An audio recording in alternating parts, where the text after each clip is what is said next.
2차 세계대전 당시 유럽과 대서양, 태평양에서 수많은 전투가 벌어졌습니다. 이 중에서 북아프리카 전역은 극한의 환경에서 독일과 이탈리아, 영연반 제국군들이 치열하게 전투를 벌였던 곳이지만 다른 전역에 비해 양측 지휘부의 관심을 상대적으로 덜 받았으며 무기와 전쟁 물자의 보급도 항상 부족한 상황에 놓여 있었습니다. 이러한 북아프리카 전역에서 가장 유명했던 인물은 롬멜 장군이었습니다. 그는 연합군에 비해 부족한 병력과 장비를 보유하고 있었지만 특유의 사막 기동전을 구사하며 리비아의 트리폴리에서 이집트 국경까지 영국군을 몰아붙였습니다. 영국은 이집트의 영국군에게 막대한 양의 물자를 지원해주며 독일군을 몰아내주길 원했지만 그들의 반격작전은 번번이 실패하며 피해만 키울 뿐이었습니다. 하지만 영국군 총사령관 오킨넥 장군은 다음과 같이 말하며 크게 실망하지 않았습니다. 아무리 롬멜이라 하더라도 전차의 기름 없이는 움직이지 못한다. 지금 그들은 분명히 무리를 하고 있으며 이제 곧 연료가 바닥날 것이다. 실제로 이 당시 독일군의 보급 상황은 매우 좋지 않았습니다. 독일과 영국은 지중해를 통해 물자를 보급받고 있었는데 이 중에서 영국 공군이 주둔하고 있는 몰타 섬은 독일군 보급선의 커다란 방해 요인이었습니다. 몰타 섬에서 이륙한 영국 공군기들이 독일군과 이탈리아군의 수송선을 공격했기 때문에 여기에 실려있던 각종 전차와 식량들이 그대로 바닷속에 수장되었습니다. 또한 독일군은 원래의 보급기지인 트리폴리에서 멀리 진격해 있었기 때문에 보급선이 너무 길어지게 되어 물자 부족 현상은 더욱 가중되었습니다. 상황이 이렇게 되자 롬멜 장군은 적에게 포위되기 전에 과감한 철수작전을 실행하기로 결심합니다. 독일군이 철수를 하는 듯한 모습을 보이자 이 순간만을 기다리고 있던 영국군은 드디어 반격을 시작합니다.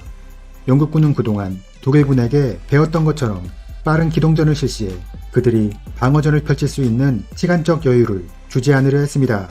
이렇게 두 집단의 부대는 서쪽으로의 대이동을 시작했으며 그 거리는 하루에 수십 킬로미터에서 수백 킬로미터에 달했는데 북아프리카의 환경은 별다른 지형지물이 없기 때문에 영토의 확보보다는 부대의 현재 유지가 더욱 중요했습니다. 독일군은 결국 엘 아게일라까지 밀리고 나서야 겨우 방어진지를 구축할 수 있었습니다. 롬멜이 이렇게 철수를 진행하는 과정에서 가장 방해가 되었던 부분은 바로 이탈리아군의 존재였습니다. 그들은 공격에 있어서도 제대로 된 역할을 해주지 못했고 철수를 하는 데 있어서도 독일군의 도움 없이는 한 발자국도 움직이지 못했습니다. 또한 이탈리아군 지휘부는 철수를 진행하는 과정에서 리비아의 영토를 영국군에게 내어주는 것이 매우 불만이었으며 무솔리니를 정치적으로 곤란하게 할 수 있다는 이유로 롬멜을 압박했습니다. 롬멜 장군은 이탈리아군의 요구를 단호히 거절했으며 영토를 내어주는 한이 있더라도 소중한 기갑 전력을 지켜내는 것이 더 중요하다고 강조합니다. 엘 아게일라에서 전력을 보충한 독일군은 1942년 1월 드디어 반격을 개시합니다. 그 사이 독일군의 유보트들이 지중해에 진출하게 되면서 일시적으로나마 수송선의 이동이 원활하게 되었고 그 중에서도 가장 반가운 보급품은 55대의 4호 전차였습니다. 원래 독일군과 영국군 전차는 비슷한 전력을 유지하고 있었는데 영국군이 75mm 주포를 장착한 미국의 M3 전차를 보유하게 되면서 전력이 역전된 상태였습니다. 하지만 독일군도 이제 75mm 포를 가진 4호 전차를 갖게 되자 자신감이 충만해진 것입니다. 롬멜 장군의 기갑 전력이 다시 공격을 시작하자 이제 상황은 역전되었습니다. 영국군은 무기와 보급품을 버리고 도주하기 바빴고 독일군의 전차는 그 뒤를 바짝 뒤쫓으며 시간적 여유를 주지 않았습니다.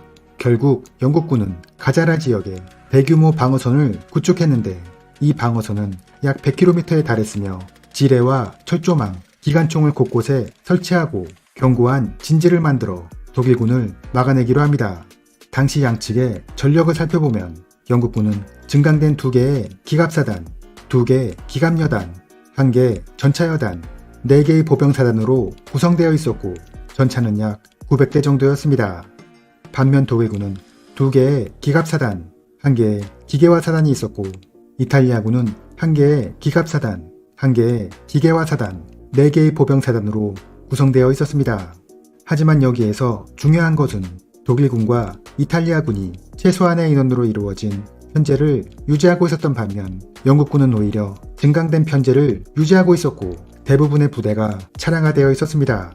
롬멜은 그들의 특기인 기만전을 실시해 적의 주력을 고착시키고 전차 부대를 우회시켜 기습 공격한다는 계획을 세웁니다. 1942년 5월 26일 독일군 포병의 공격준비 사격과 함께 이탈리아군 보병사단이 방어선의 전면으로 진격해 들어갔고 그 후방에는 수많은 차량들이 원형을 그리며 이동해 거대한 모래먼지를 일으켜 마치 대규모 기갑부대가 움직이는 것처럼 연출했습니다. 그리고 독일군의 기갑사단은 은밀히 남쪽으로 이동해 방어선의 후방으로 침투해 들어갑니다. 전선의 후방에 독일군의 전차가 등장하자 영국군은 서둘러 이들을 막기 위해 기갑부대를 투입했지만 이들은 모두 독일군에게 격파되었습니다.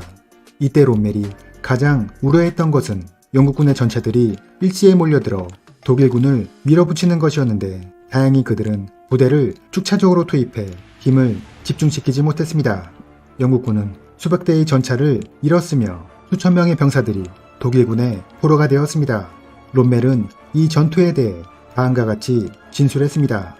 그들은 가장 결정적인 순간에 가능한 모든 병력을 투입했어야 했다. 영국군 지휘관은 부대를 축차적으로 투입해 우리에게 각계교파되었으며 이 때문에 전력의 우세함을 유지하지 못했다. 영국군이 이집트로 후퇴해버리자 이제 항구 도시 토브룩은 다시 고립되었습니다.